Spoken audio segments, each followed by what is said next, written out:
Hello and welcome to Policy Watch, your packed snapshot of the week's biggest business stories, their context, their relevance and policy impact. I'm Govindraj, Ethiraj. India's consumer price inflation or retail inflation has risen for the fifth consecutive month to 5.6% in December from 5.41% in the previous month. On the other hand, the index of industrial production or IIP is down by 3.2%. Now, these numbers have surprised many, particularly given that industrial production has now hit a 4-year low. This also raises the larger question on whether the economy is more fragile than we perhaps expected. Moreover, what do these numbers really tell us about what lies beneath and, more importantly, what lies ahead? And what should the response be? To discuss that, I'm joined by Shubhada, Chief Economist at Yes Bank, and Anjali Verma, Economist at Phillip Capital. Thank you both for joining me. Shubhada, let me begin with you. So the numbers are of course odd and somewhat intriguing to start with, and of course to many of concern. What is your own reaction?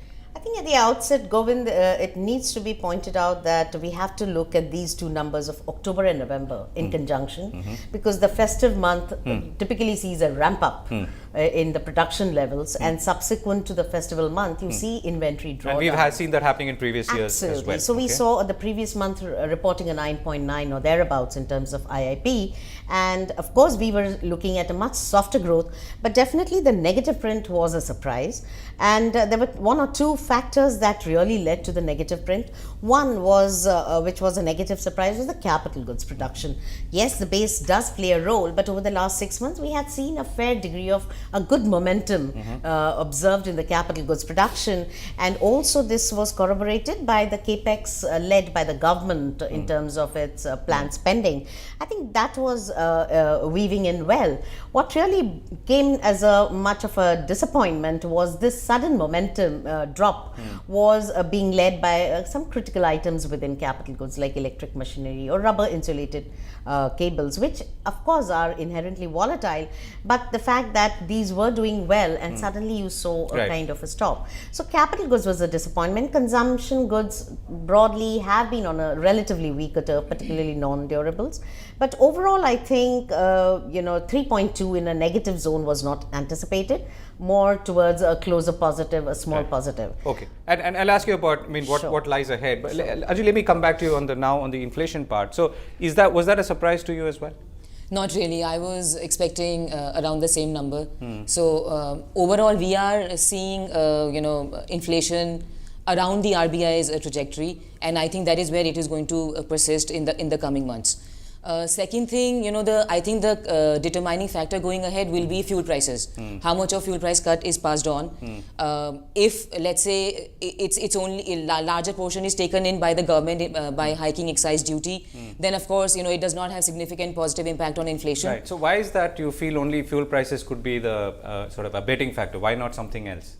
See, because I think other things are falling in line with expectation. So we have already seen that food prices have corrected.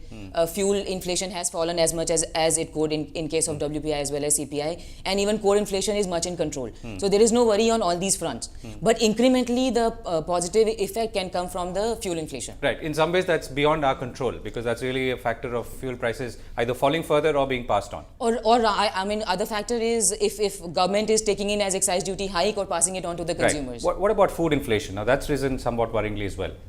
It is, but I think, going ahead, I don't see significant risk on that front, because if we look at, the more volatile segments like vegetable, fruits, as well as for pulses, on a month-on-month basis, inflation has come off in this month. Okay. So I'm not particularly worried about food inflation, let's say within this financial year. And your comfort line is the Reserve Bank projection, and obviously this is still roughly in that region. Exactly. Okay, Shubhada, the question we ask normally on this program, if you were to take a step back and look at the numbers over, let's say, an 8 to 12 month period, what is this telling you?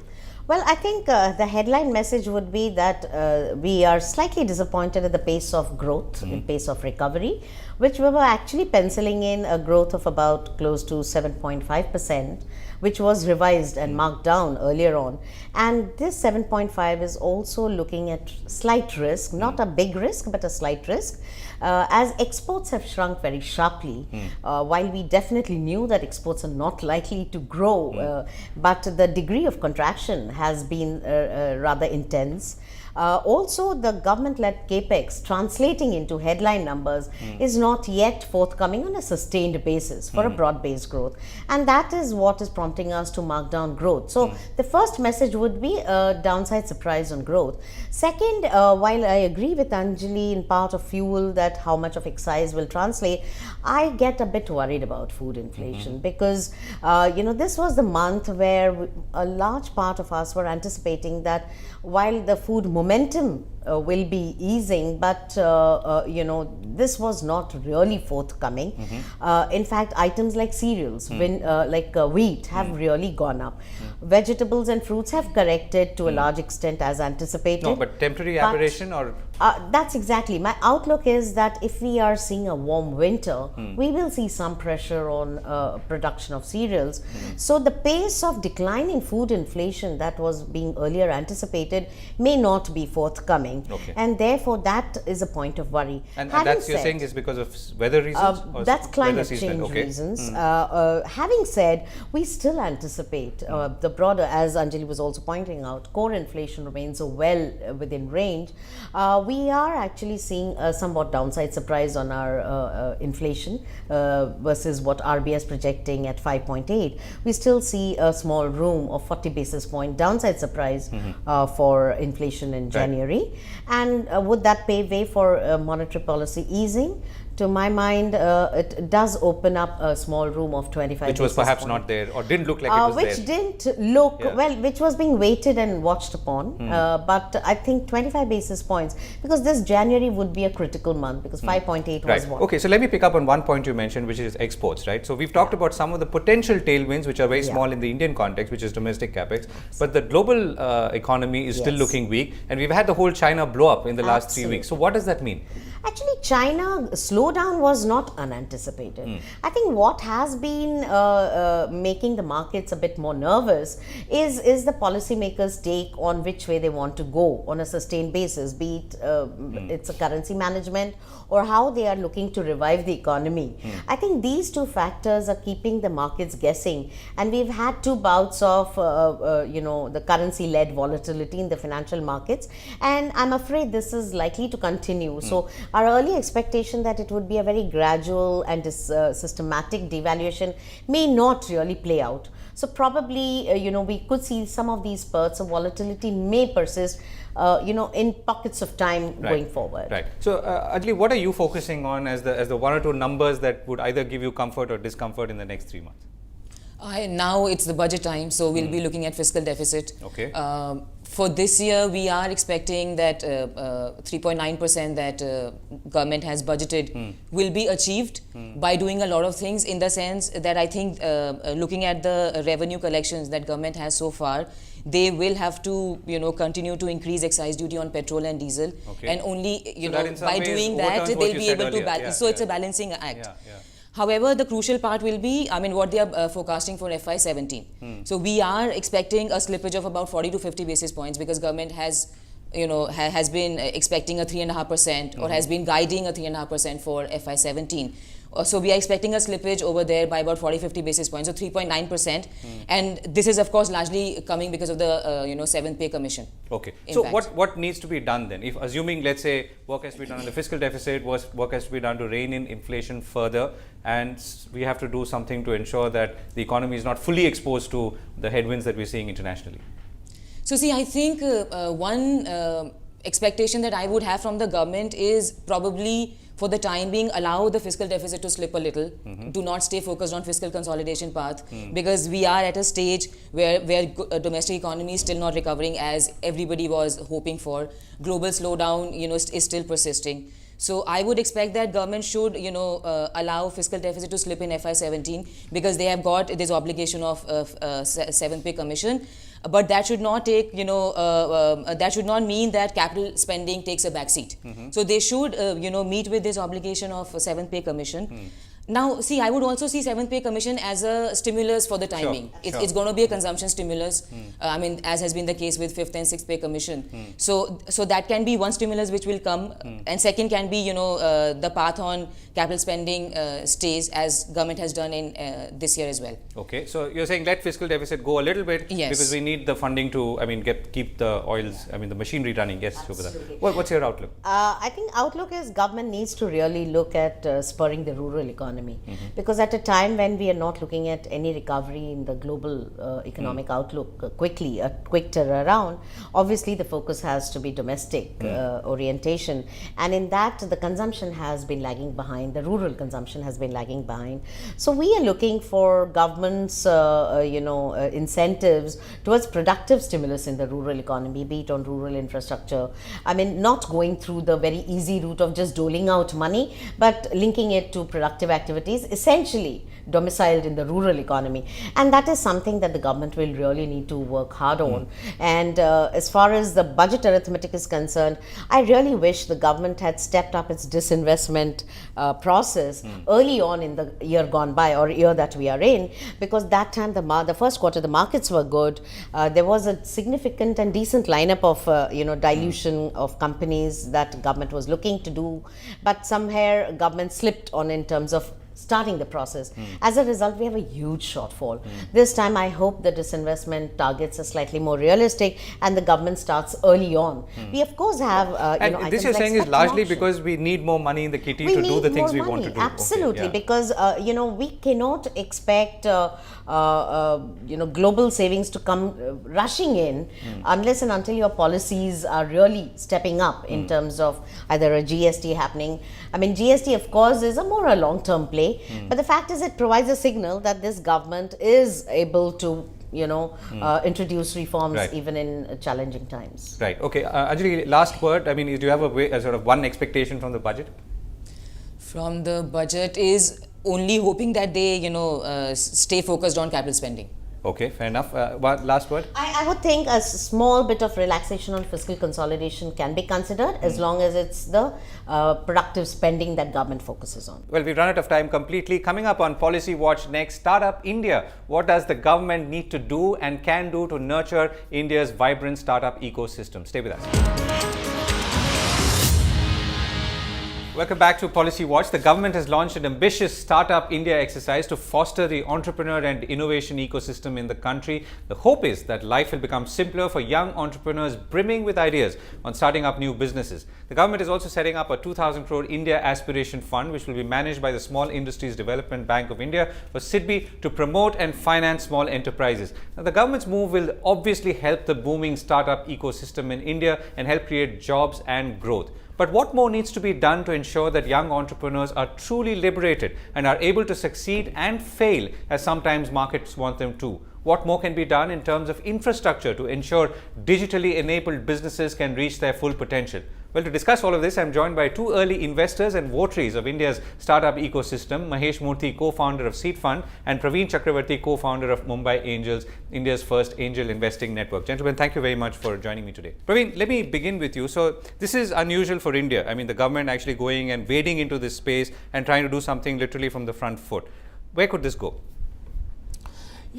When I first heard of the Government of India's startup initiative, I was reminded of that quip in the late 90s when Indians were winning Miss World and Miss Universe titles and Indian IT companies were doing very well. And the quip then was India is doing very well globally in IT and beauty because the government doesn't know either. Today, the fact is that there is a booming, thriving startup ecosystem. The numbers are very clear and evident. There's $7 billion that has come in 2015 just in startups. To put that in context, that's more than FII investment in our stock markets for the first time Foreign in history. portfolio investment in our markets, yeah. For the first time in history. So with that as a background, admitting that there is a thriving ecosystem already, what can the government do now so as to foster this further, but more importantly, not to disrupt it, to use the innovation lingo. Okay. So from my perspective, I think in terms of, if I just lay out some of the broad frameworks, intellectual property and intellectual property rights, neutrality of the internet, and a bit about skilled labor are the three broad areas where I think the government can indeed help. Okay. Leaving aside the ease of business, which I think applies to all of businesses. Everyone, yeah, right. And that's something that we are hoping that things will move faster. Mahesh? So when people talk about startups, Govind, I mean, they tend to think of the glamorous startups which are funded by venture capitalists and, which have X billion dollars of funding announced in some pages of a newspaper. I want to talk about two different parts of it. Yes, we'll talk about the more glamorous startups, but my point is really for every one glamorous startup, there are 100 non-glamorous startups, which is a housewife who wants to start a florist business, somebody who wants to start a little consulting company, somebody who wants to start a little engineering company. Now, the big issue, let's start with the unglamorous parts first. Traditionally in India, our banking system has only managed to back people who can offer collateral. So hence, if you start a garment factory against the particular garments that you have, you can do that. But now we are in the information economy. We need working capital financing. We need the ability to finance salaries and operation expenses. Typically, banks don't fund OPEX, and hence people don't start companies. My one issue out there is an ability. I'm not talking about the government putting money. You talked about the 2,000 crores of SIDBI. Well, if you can make that 200,000 crores, and for example, all you've got to do is give the banks the ability to fund a startup where you guarantee the first 1 crore of collateral, like the CGT SME scheme does, and start 200,000 such companies and not 2,000. 2,000 has been there for 10 years. It's nothing new out here. I think that's the first one. The second issue out here on the glamorous side is really interesting that even all these glamorous startups, whether it's the Flipkarts or the Red Buses or the Make My Trips of the world, the real big shame is they've all been funded by foreign money. None of us own any equity in these companies which are going to be our big success of the future. Want to, or we can't? Or because we can't. Okay. Because all the money that's gone into the venture capital funds is overseas money. And even though we have a lot of money in our country, in the LICs, in the insurance companies, in the banks, we haven't allowed our banks and our insurance companies to invest a part of their corpus in actually the early stage sector. It's strange to understand that the largest shareholder in ITC, the cigarette company, is LIC, right? When you can fund, a merchant of death, you can actually fund a startup. So my two requests here for policy changes are: one, allow Indian financial institutions to take a small part, maybe 1%, 2%, 5%. Yeah, because the obvious question would be, what is the kind of risk appetite that we're looking at? So you do your asset allocation and say, fine, of all my investable assets, you put some in land and in stock market, but maybe 1% or whatever. And then you put that into a set of Indian venture funds so that you have Indian money going back into Indian venture funds. Why is it only that the only people who will benefit from all the hot stars in the Indian ecosystem are overseas fund managers? Silicon Valley. Praveen, do you agree with this proposition? Agree and disagree. Okay. Agree that foreign capital, and when Mahesh talks about glamour, I think that's equivalent to foreign funding, essentially. Foreign capital tends to go into business models that have been known and proven in the US, and that's why you find that e-commerce and the Olas getting more. So to that extent, there's we do need absolute domestic capital. But we must remember that the broader macro environment is we do not have our pension funds still investing in stock markets.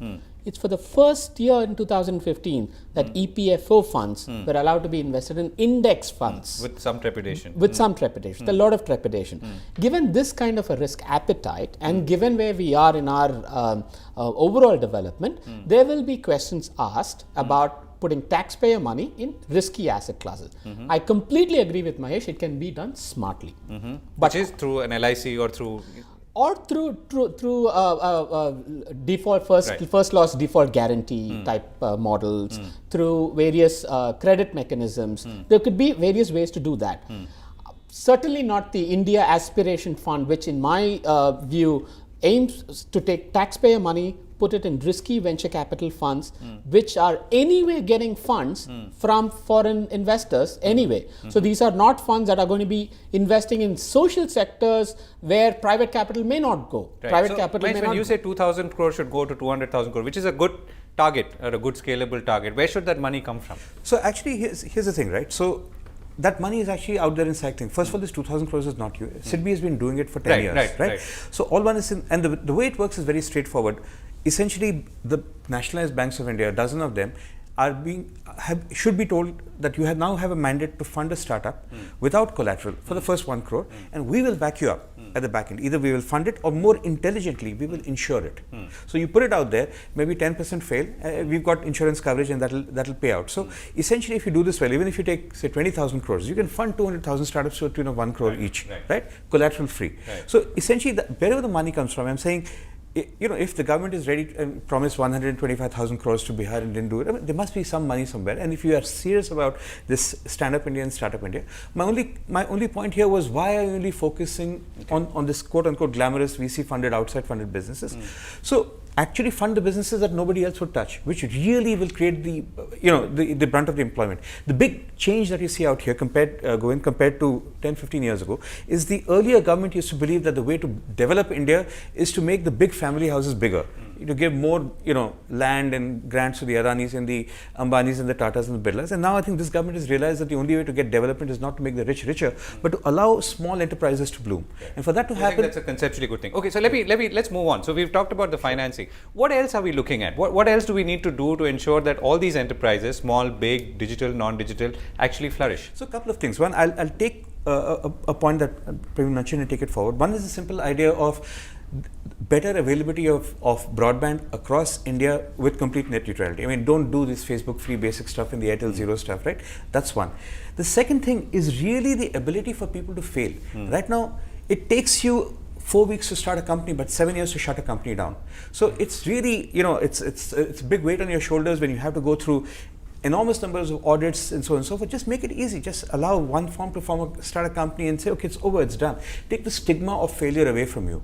Stop insisting for everything that I need your house as girvi as collateral and so on and so forth. Just make it easy for people to get money in and get money out, so that people understand that there is a value out here. And that in some ways may also address the social part of it. I mean, the social sort of cost of failure, so to speak. Yeah, as long as celebrate failure. I mean, why? There's nothing wrong with celebrating failure. It's okay. Not every startup will be successful. It's fine as long as you manage it well and you've covered. Just make sure the money goes in. Make it easy without social stigma, without being in tax jail and so on and so forth for 7 years, for people to say it didn't work out. Let's stop it. Let's start something else. Okay, so ease of exit and broadband are two. Praveen, you want to add to the list of non-finance? Sure. One is, of course, what I touched upon is intellectual property rights. And I have met many startups where today, I don't know if we are aware that there are intellectual property offices, IP offices only in the 4 metros. We still live in the concept of metros. We all know that the so-called Silicon Valley of India, which is Bangalore, does not have an intellectual property patent office. So let's start by recognizing that IP is important. We need to make it easy, and that is important. So I think that's a very small tweak, can be done easily, and sends a strong signal for entrepreneurs to develop IP-based businesses. Then there is an issue of labor, semi-skilled and unskilled. Let's not forget, for all the engineers that create apps, there are 500 delivery boys or taxi drivers or others that it actually generates jobs for. And to that extent, it's extremely useful and important role that these startups play. But they all have a problem in getting semi-skilled labor. On one hand, we have a separate silo called Skill India. On the other hand, if you talk to any of these unglamorous startups, as Mahesh referred to, be it in logistics, housekeeping, they all tell you the same thing. They cannot get skilled labor, semi-skilled labor. So there is a need to synchronize some of these initiatives. Yes, this is not exactly the glamorous policy work that wonks would like to see, but this is very, very important in my view in trying to ease operations. All of this, other than the overall ease of doing business, which I don't think is separate for people, youngsters clad in jeans starting startups, or somebody in Surat starting a trading house. It should be easy for all of them. Okay. I have one more point. And this is interesting. I mean, the Indian government and both at the central level and at the state levels has a significant amount of outlay of spend every year, whether it's on defense or it's on healthcare and so on and so forth. Would it be possible to say, set aside 5% of that for SMEs? Right. So those are the spends that the TCS and the Infosys cannot bid for, right? So it's like defense is in any case a sort of source of so much innovation, funding, and partnerships. But set aside, or potentially can be. Yeah, but the thing is, you try to enter that. Immediately you say that, as part of the tender notice, you have to show, a 3-year balance sheet with a minimum net worth of 100 crores. The point is that you want to be able to set aside, it's not just defense, whether it's in any sector, education. The government spends a huge amount of money in education, healthcare, defense services. Set aside a small part, a 5% part, 10% part for the SMEs, right? I'm saying even other than government money, we just mandated corporates to do 2% CSR. Allow that for R&D spend in public universities if you want. Right. Make that CSR compliant. Right. So can I get just one last line from both of you? So Mahesh, one thing that you would look forward to as we go into this new phase of government-private partnerships and So I'm really happy that the government has come to the point of view that innovation has got to start not by making the big guys bigger, but making the small guys bigger. Two, I really believe for this to happen, India has to participate more, real India has to participate more, Bharat has to participate more. And for this, the 2 points I really have are, again, I'll come back to it, getting Indian money into Indian startups as opposed to foreign money into Indian startups. And second, more importantly, allowing banks to offer collateral-free loans to a much wider number of people. Right. So far, only 200,000 crore is the figure. Yeah. That's a good one. Gentlemen, we've run out of time completely. That's all we have time for on Policy Watch this week. We'll be back next week, same time. Thanks for watching.